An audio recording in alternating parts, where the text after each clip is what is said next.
हमारा नाम मोहम्मद सद्दाम पड़ता कस्बा खेरी बली नगर सपेड़ा टोला मौजा के रहने वाले। हम लोग पूर्वज से ही यहाँ पर पड़े हुए हैं। करीब 50 वर्ष पूर्व से हम लोग यहाँ पे हैं और हम लोग को जो है तो इंदिरा के ही समय में कॉलोनी बना के हम लोग का आवंटन किया गया था, लेकिन उस वजह से फिर हम लोग को पढ़ने के लिए हमारे नट बंजारा जाति के स्कूल मिला, जिसका नाम विद्यालय का नाम है प्राथमिक विद्यालय सपेड़ा टोला। हम लोग को एक सामुदायिक भवन मिला, शौचालय मिला, रहने के लिए कितना व्यक्ति को इंदिरा आवास सरकारी सहायता सब चीज़ मिला, यानी सरकारी लाभ हम लोग को अभी तक मिल ही रहा है। गरीब परिवार बंजारा हम लोग भूमिहीन आदमी हैं, हम लोग का कहीं रहने का कोई गुजर बसर नहीं है और हम लोग का पास में सिर्फ मजदूरी सिवा छोड़ के हम लोग के पास में एक भी साधन नहीं है जीने के लिए।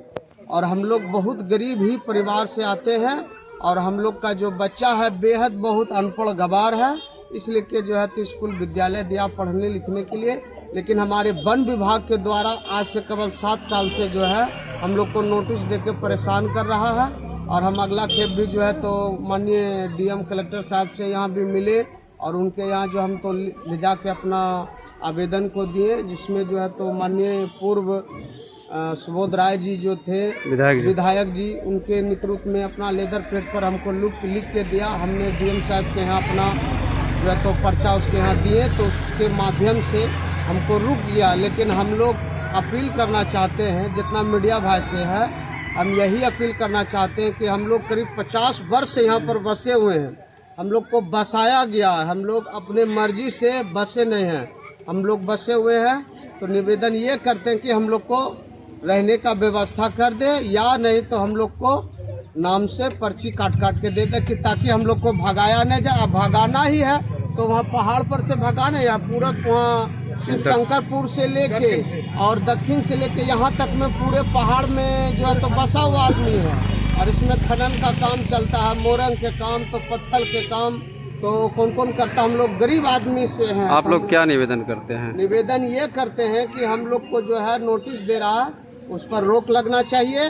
और हम लोग को जो है डीएम साहब या माननीय मुख्यमंत्री नीतीश कुमार जी से निवेदन है कि हम लोग को जो है पर्ची काट के, जैसे 5 डिसमिल भूमिहीन आदमी को दिया जा रहा है, उसी तरीका से हम लोग को पर्ची काट के बसाने का काम करे, उजाड़ने का काम नहीं करे।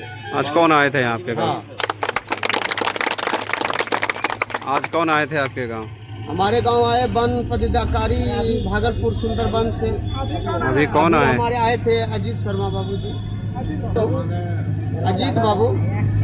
क्या बोले, क्या आश्वासन दिए? ये आश्वासन दिए हैं कि भाई आपको कोई दिक्कत नहीं होगा, आपके हम खड़ा हैं, आपका जहाँ खून गिरेगा तो हम वहाँ पर, आपका पसीना जहाँ गिरेगा हम अपना खून गिराएंगे। बहुत इससे हम लोग को उम्मीद हुआ और बहुत भरोसा भी हुआ। हमारे मीडिया भाई जो हमारे साकुन प्रखंड के हैं, उनका भी बहुत बड़ा योगदान है। और हमारे क्या नाम हुआ आपका? क्या नाम हुआ आपका? परिचय दीजिए अपना। हमारा नाम मोहम्मद सद्दाम है। घर? कस्बा खेरी बली नगर सपेड़ा टोला। ये प्रॉपर बसी हुई बस्ती है और सभी मानकों पर बसी हुई बस्ती। सरकार के द्वारा यहाँ इंदिरा आवास दे करके भूमिहीनों को बसाया गया है। प्रॉपर इनके बच्चों के लिए स्कूल की व्यवस्था की गई है, सड़क, बिजली, पानी, इन सब मूलभूत सुविधाओं की भी व्यवस्था की गई है।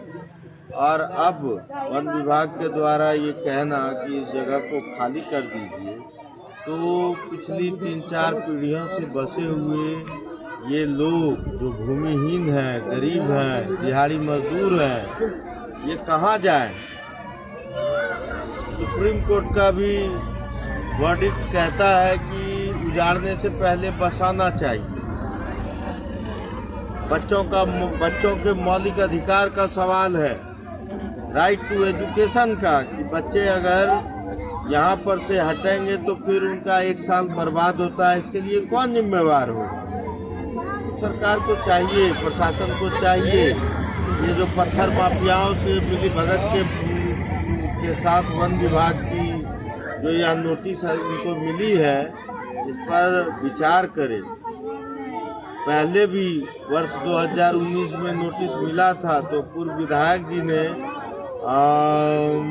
चिट्ठी दे करके उसको रुकवाया था उनके घर को खाली करवाने का। तो समय समय पर जो पत्थर माफिया हैं वो इस बस्ती को तुड़वाने का प्रयास करते हैं। यहाँ और भी पहाड़ हैं, यहाँ शाहकुंड में और भी पहाड़ हैं। अगर अतिक्रमण मुक्ति ही करवाना है शाहकुंड को, वन विभाग को, तो और भी पहाड़ है यहाँ। उत्तर से न शुरू करके दक्षिण से शुरू कर दे वन विभाग अतिक्रमण मुक्ति का, और इनको उजाड़ने से पहले कहीं ले जाके बसा दे सरकार, फिर उजाड़ दे। क्या दिक्कत है किसी को? कितने घरों? लेकिन अगर भूमिहीनों के साथ भूमाफिया और वन विभाग की मिली भगत से भूमिहीनों को सड़क पर लाने का प्रयास किया गया तो यह मसला सिर्फ यही नहीं बल्कि यहाँ से लेकर पटना तक को चुनौती देने का काम करेगा। कितने घरों का संख्या है यहाँ पे? यहाँ तकरीबन 210 घर हैं। सरकार चेत जाए, इस नोटिस को सारे भूमिहीन गंभीरता से ले रहे हैं। सरकार भी गंभीरता से इस पर पुनर्विचार करे और वन विभाग के जो कुछ अधिकारी भूमाफियाओं के साथ मिलकर के इस तरीके का नोटिस दिलवाए हुए हैं यहाँ पर, उस पर रोक लगाए सरकार अविलंब, वरना हम लोग हर तरह का प्रयास करेंगे, आंदोलन में जाएंगे और हाईकोर्ट में भी चुनौती देंगे। परिचय सर? संरक्षक जनसंसद।